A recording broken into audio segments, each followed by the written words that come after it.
Hi, I'm Navdeep, and today we are going to discuss a question which was asked in episode.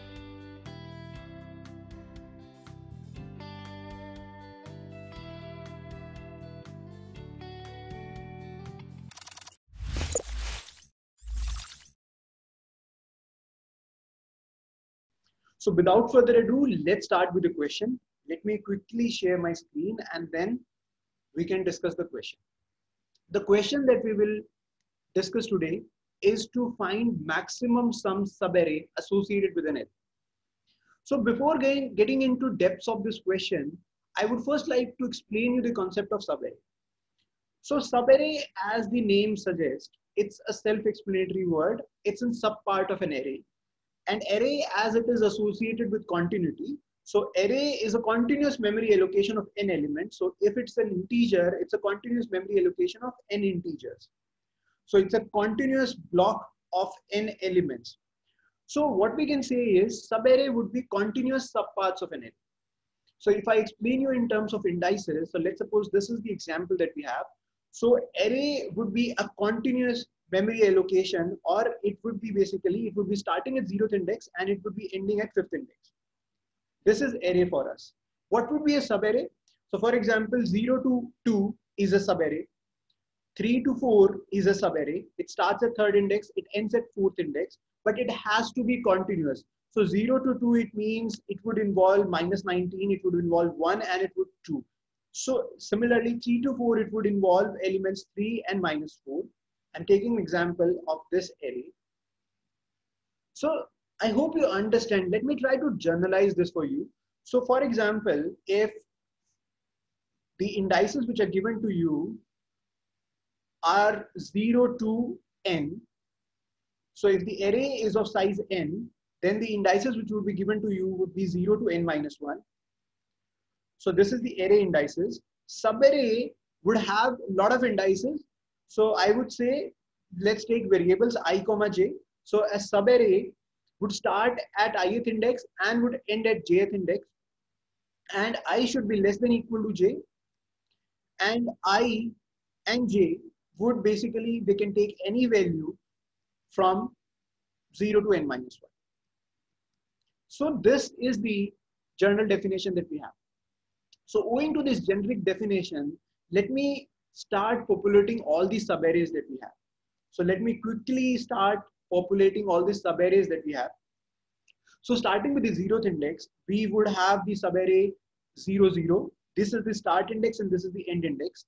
Then it would be 0, 1, then it would be 0, 2, 0, 3, and 0, 5. Similarly, if I keep the starting index fixed to 1, then the indices of the subarray that I'll get is 1, 1, 1, 2, 1, 3, 1, 4, and 1, 5. Similarly, keeping 2 as fixed as the starting index, the indices that I'll get would be 2, 2, 2, 3, 2, 4, 2, 5. For 3, it would be 3, 3, 3, 4, 3, 5. Similarly, for 4, it would be 4, 4, and 4, 5.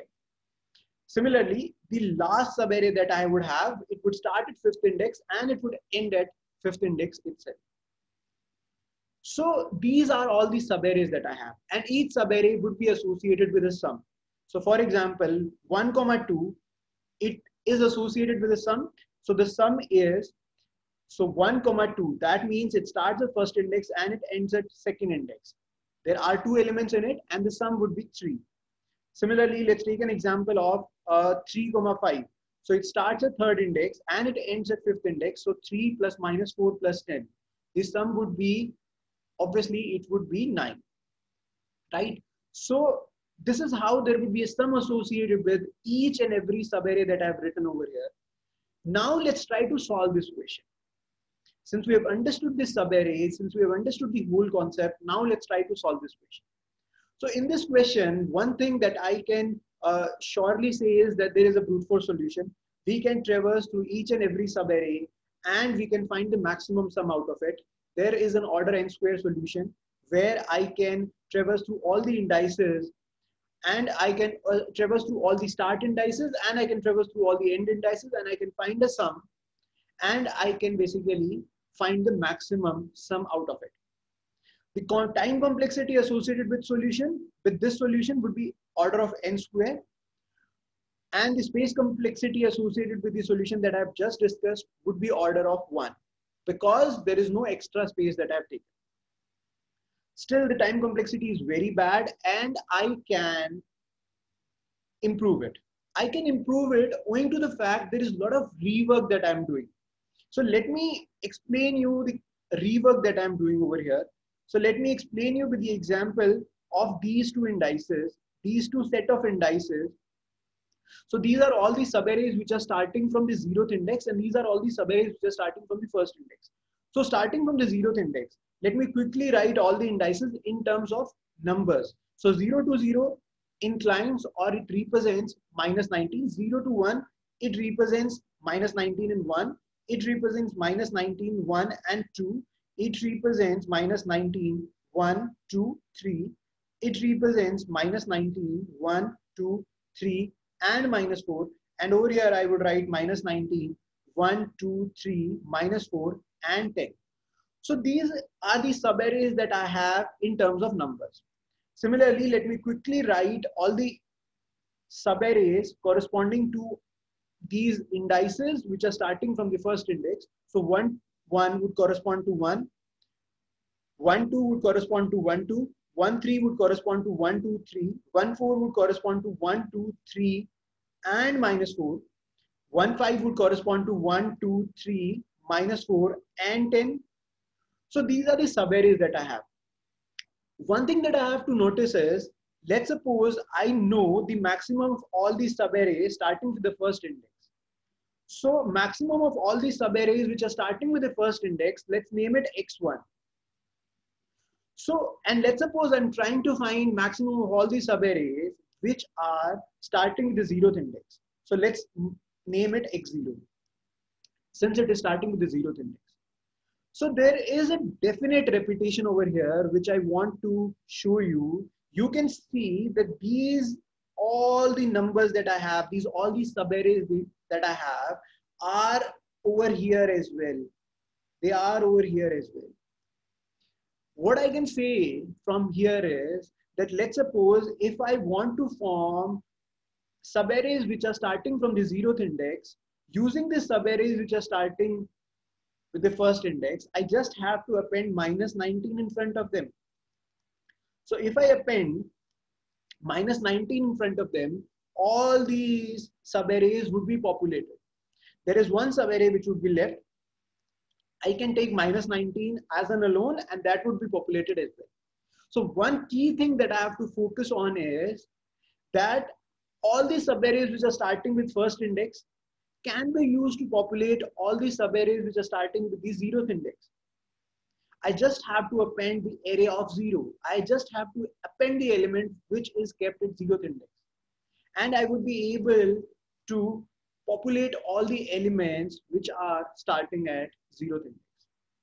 What this means is, let's suppose the maximum sum associated with all the subarrays starting with the 0th index is x of 0, and maximum sum associated with all the elements which are starting with first index. So x0 would be equal to array of 0 plus x1. That's one factor that I have. Let's suppose the maximum subarray that I have is somewhere in between. Let's suppose this is the maximum subarray sum associated with first index. So obviously one factor for calculating x0 would be just associate array of 0, just add array of 0 with it. So one competitor, one candidate would be array of 0 plus x1. And what should be the other candidate?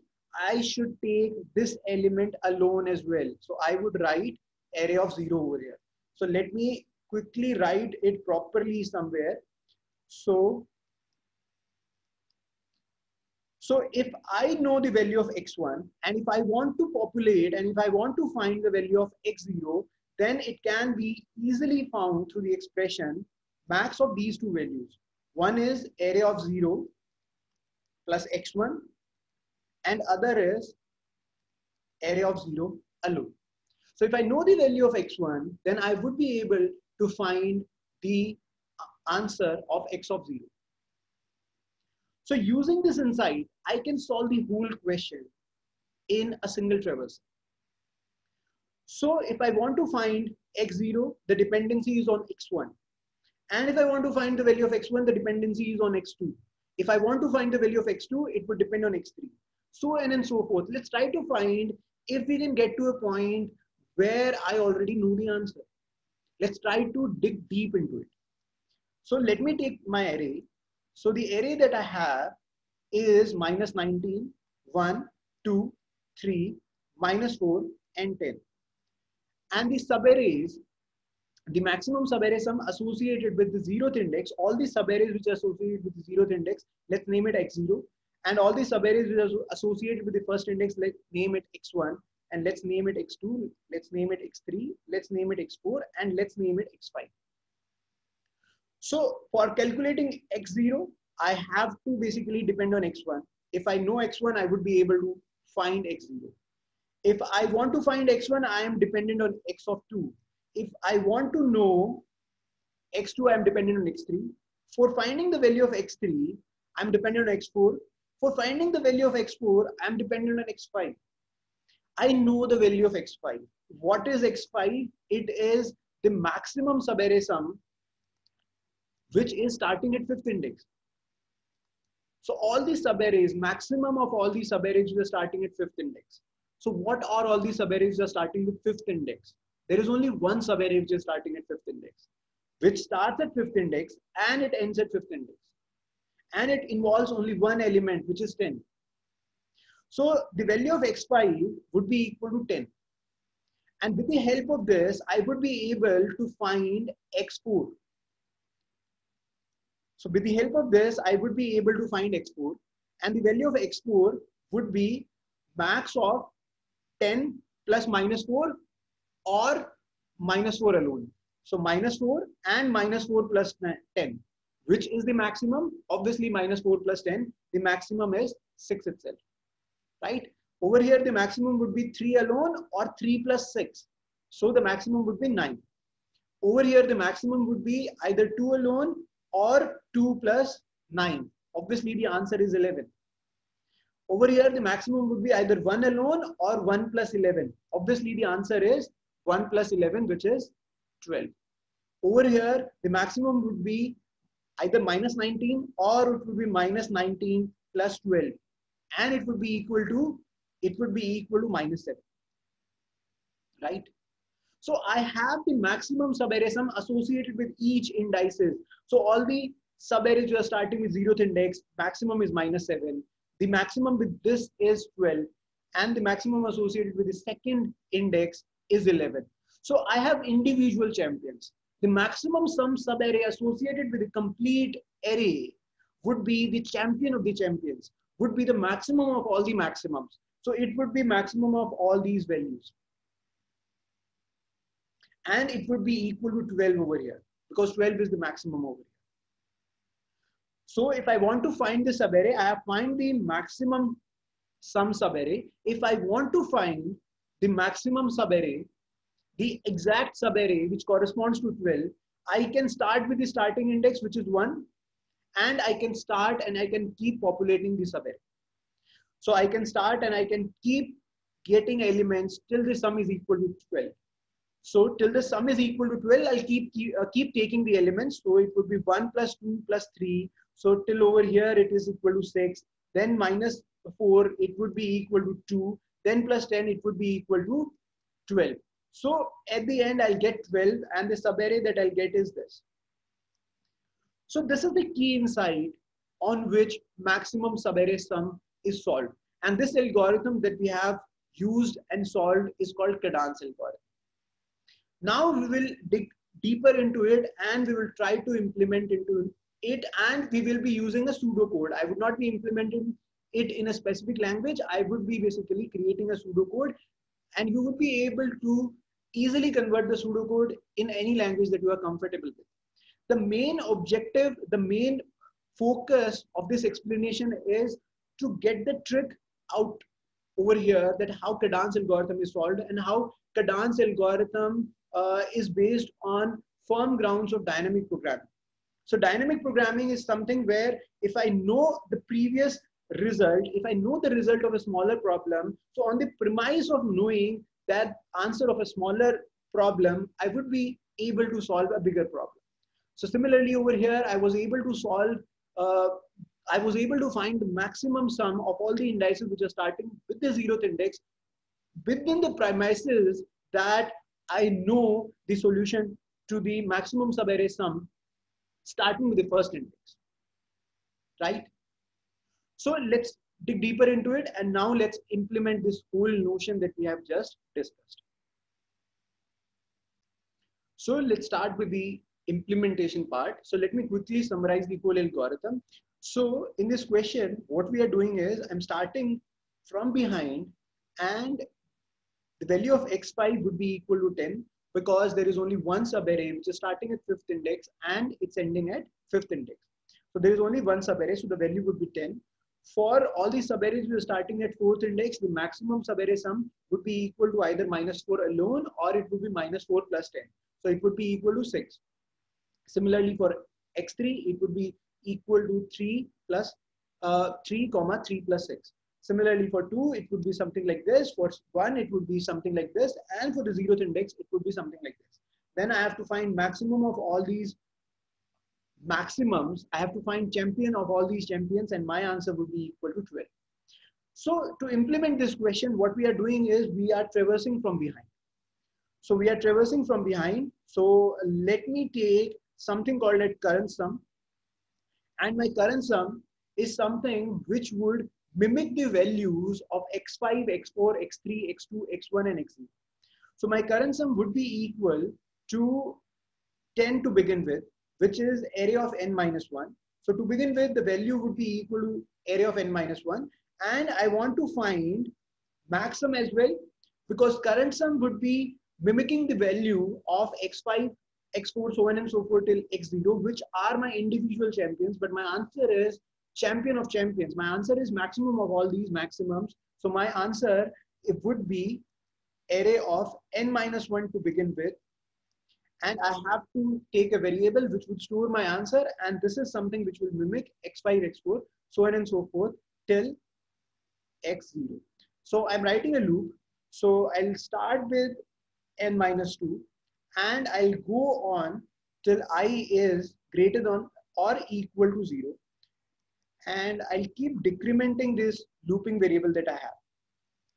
The first thing is I would basically try to update the value of current sum.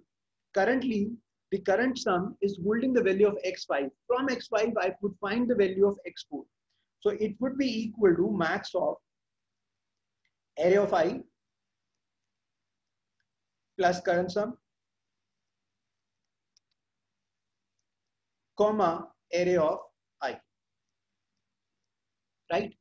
So by this concept, my current sum would be mimicking all the values starting from x5 to x0. This is something that I have done.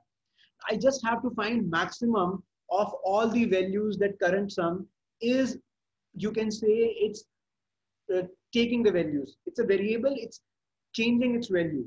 So all the values that it's taking, I have to find maximum out of them.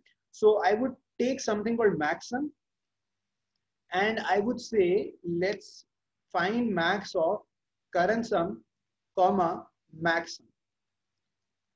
So if current sum becomes greater than maxsum, just update it, right? So whatever value my current sum would be changing. So let's suppose initially the value would be 10. Let's name it current sum, and let's name it maxsum. So initially we are starting both the values with 10. Then the value would be changed to 6. This will not update the value of maximum sum. The value would be updated to 9. It will not update the value of maximum sum. The value would then be updated to 11. It would update the value of maximum sum to 11. The value would then be updated to 12. It will also update the value of maximum sum. The value would then be updated to -7. It would not update the value of maximum sum. And then the array traversal stops. My I would become equal to -1. And this way, my complete traversal would be completed. So this is how I'll get the maximum sum. After coming out of the loop, I would basically just quickly return the maximum sum. This is how the question maximum subarray sum was to be solved, and this is something that we call Cadence algorithm. And there is one thing that I want you to focus on, or I want you to work upon. Since I have found the maximum sum, I want to find the starting and the end indices of the subarray which is associated with this maximum sum. For example, in this case, the maximum subarray sum is 12, and the indices which are associated with it, the starting and the end index, are 1 and 5. So I want to find this. So this is something that I leave up to you. Just break your brains, just try to apply your brain and just try to find answer to this. This is something that you can basically do a small twist and tweak to the concept that I've already explained, and you will be able to find the starting and the end indices of the maximum sum subarray, right? I hope you were able to understand the Cadence algorithm. Thank you. For new programming updates and videos, subscribe to Coding Ninjas channel.